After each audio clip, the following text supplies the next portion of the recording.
To understand the situation in Gaza, both politically and socially, it's very important to understand the history.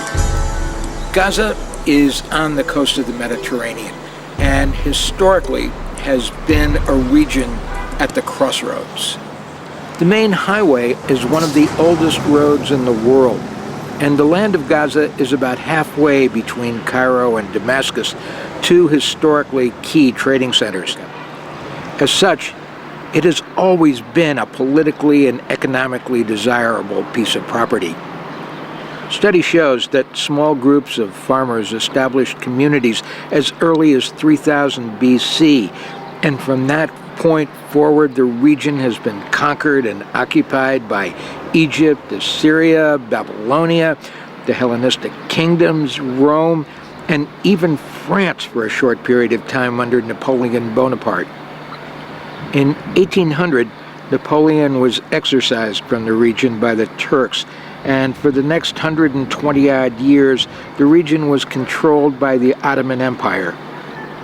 This, too, was a period of great unrest as Egypt and Constantinople struggled for dominance, and Britain, too, entered this scene to keep a political and economic presence in the region.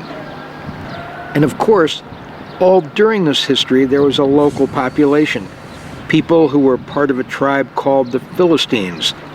They have also been called Sea People, as they originally arrived from Crete and Cyprus 1,000 years before the birth of Christ.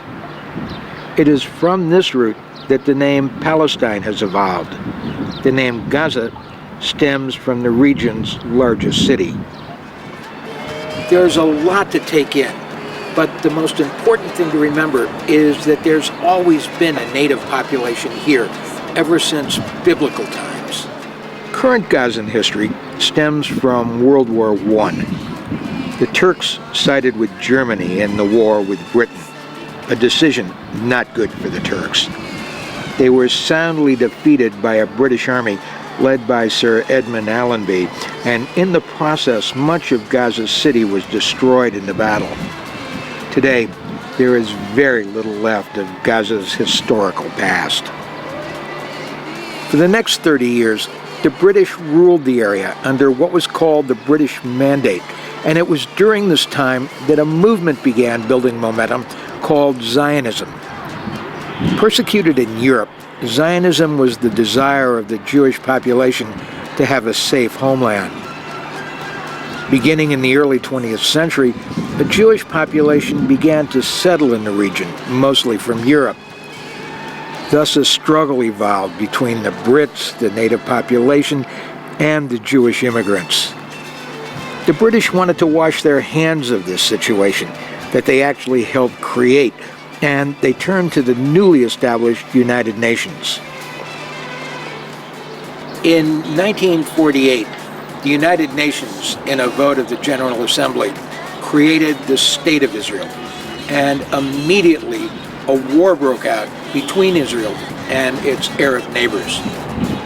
And because of the importance of the United Nations, at this point in the story, Christopher Gunnis, spokesperson for UNRWA, takes over the story. Refugees. 1948, the Middle East War, about 750,000 Palestinians are either forced out or flee the fighting. They leave their homes. In the December of 1949, the General Assembly votes into existence an organisation which is supposed to be temporary. UNRWA is brought into existence and mandated to go and do emergency relief, essentially. We start operations on the 1st of May 1950, but it becomes apparent very quickly that there is going to be no quick resolution of the refugee crisis. So UNRWA, in its first decade or so, moves very quickly from doing emergency work to schools, health, human development. We very quickly became a human development agency.